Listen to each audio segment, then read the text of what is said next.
Hi viewers, welcome back to Amudha'skitchen. எல்லாரும் எப்படி இருக்கீங்க? நல்லா இருக்கீங்களா?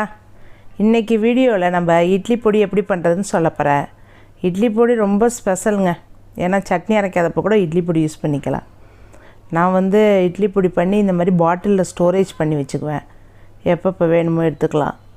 ஸ்கூலுக்கு போகிறப்ப பசங்களுக்கு சட்னிக்கு டைம் இருக்காது காலையிலனா இட்லி பொடி மேலே போட்டு நெய் போட்டு கொடுத்தோம்னா அவ்வளோ ஒரு டேஸ்ட்டாக இருக்கும். சரி வாங்க இட்லி பொடி இப்போ எப்படி பண்ணலான்னு பார்க்கலாமா? இதுக்கு தேவையான பொருட்கள்: வரமிளகாய் ஒரு 20 எடுத்துக்கணும். அப்புறம் காம்பை எடுத்துகிட்டு இப்படி நீட்டாக எடுத்து வச்சுருக்கேன் பாருங்கள். கடலைப்பருப்பு அந்த ஒரு கப் எடுத்துருக்கேன் பாருங்கள், சின்ன கப்பில். அந்த ஒரு கப் எடுத்துக்கிட்டிங்கன்னா இதுக்கு தேவை 20 வரமிளகாவுக்கு கரெக்டாக இருக்கும். அந்த சின்ன கடலைப்பருப்பு எடுத்த கப்பிலே 2 கப்பு உளுந்து, கருப்பு உளுந்து எடுத்திருக்கேன். கருவேப்பிலை ஒரு கைப்பிடி எடுத்துக்கணும். நான் கருவேப்பிலை பச்சையாக இருந்ததை எடுத்து கழுவிட்டு ஒரு 2 நாள் முன்னாடியே வெளியில் வச்சுட்டேன். இந்த மாதிரி காஞ்சி வந்துடும் லைட்டாக. அதை எடுத்துக்கோங்க. ஒரு 10 பூண்டு பல் எடுத்துக்கணுங்க. கட்டி பெருங்காயம் பாருங்கள், ஒரு சின்ன சைஸாக எடுத்துக்கணும். இவ்வளோ பெரிய சைஸ் போதும். 2 கப்பு உளுந்துக்கு. நான் ஒரு கடாயில் ஆயில் போட்டுட்டு அந்த 20 வரமிளகாவையும் எடுத்து வதக்கிக்கிறேன். கொஞ்சம் நல்லா வதக்கிட்டு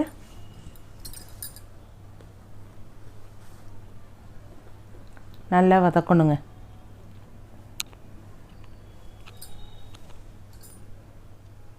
ஹீட்டணும், நல்லா பொன்னிறமாக வறுத்துடணும்.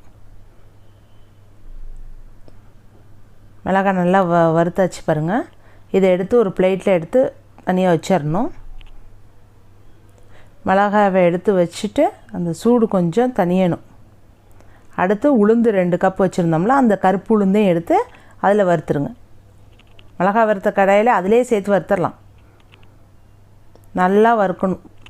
உளுந்து பச்சை உளுந்து போட்டு வறுக்க உளுந்து வாசமே நம்மளுக்கு வரும், தெரியும். பொன்னிறமாக அது கூட வறுக்கணும். நல்லா தெரிய ஆரம்பிக்கும், கலர் மாறும் பாருங்கள். வறுத்துக்கிட்டே இருந்தீங்கன்னா கலர் மாறிடும், நல்லாயிருக்கும்.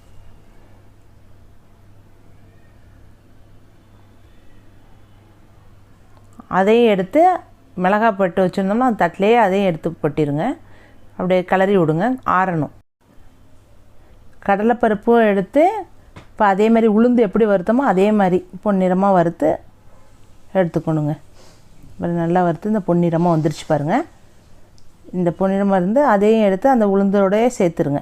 ஆறணும், கொஞ்சம் நல்லா ஆறணும் எல்லாம். இப்போ கருவேப்பிலையும் எடுத்து அதே மாதிரி வதக்கணுங்க. ஆனால் கொஞ்சம் இளம் சூட்டில் வறுத்தோம்னா சீக்கிரமாகவே வதங்கிடும். ஏன்னா ஏற்கனவே 2 நாள் வெளியில் வச்சுருந்தோம்ல, நல்லாயிருக்கும். பச்சையாக இல்லாமல் கொஞ்சம் வதக்கி நல்லா போட்டோம்னா நல்லாயிருக்கும். பொடிக்கு, இட்லி பொடிக்கு. பெருங்காயம் கட்டியாக வச்சுருந்தால ஒரு சின்ன பீஸு, அதை கொஞ்சம் கொஞ்சமாக நுணுக்கிக்கிட்டிங்கன்னா கொஞ்சம் ஈஸியாக இருக்கும் வறுக்கிறதுக்கு.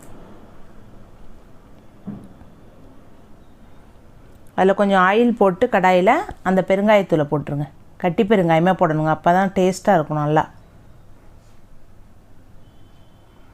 பாருங்கள் எப்படி அது ஒயிட் கலராக வருது பாருங்கள்.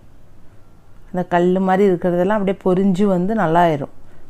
பொடி பெருங்காயம் போடுறத விட இந்த மாதிரி கட்டி பெருங்காயம் போட்டோம்னா அது இட்லி பொடிக்கு எல்லாத்துக்கும் நல்லாயிருக்கும்.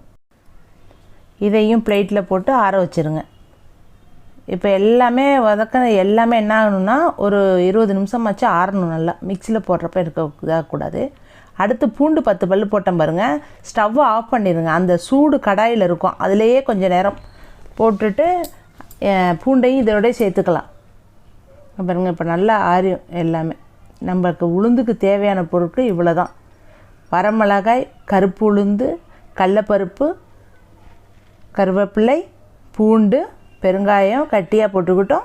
இன்னொன்று உப்பு இதில் சேர்த்துக்கணும். இப்போ அரைக்கிறப்ப உப்பு போட்டுக்கலாம், அவ்வளோதான். தேவையான அளவுக்கு உப்பு போட்டுக்கோங்க. இது ஒரு 20 நிமிஷம் ஆற விட்டு மிக்சியில் போட்டுட்டிங்கன்னா அவ்வளோதான், இட்லி பொடி ரெடி ஆயிடுச்சு. எவ்வளோ ஈஸியாகிடுச்சு பார்த்தீங்களா? ஆனால் இட்லி பொடி கம்பல்சரி ஒவ்வொரு வீட்லேயுமே இருக்கணுங்க. இருக்க வேண்டிய பொருள். எதுக்குன்னு சொல்கிறேன்னா, நம்மளால் மழை நேரத்தில் சட்னி அரைச்சிக்கிட்டு இது பண்ணால் கஷ்டமாக இருக்கும்.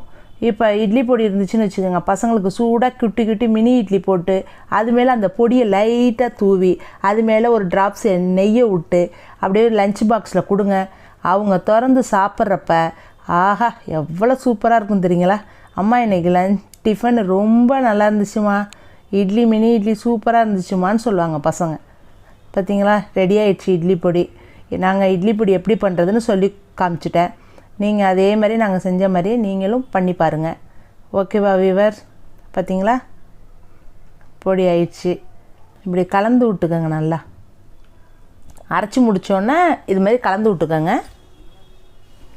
கொஞ்சம் ஹீட் அந்த மிக்சியோட ஹீட்டு ஆறுனதுக்கப்புறம் ஸ்டோரேஜ் பண்ணி வச்சுக்கலாம். அவ்வளோதான். நான் பாட்டிலில் ஸ்டோரேஜ் பண்ணி வச்சுருந்தேன் பாருங்கள்.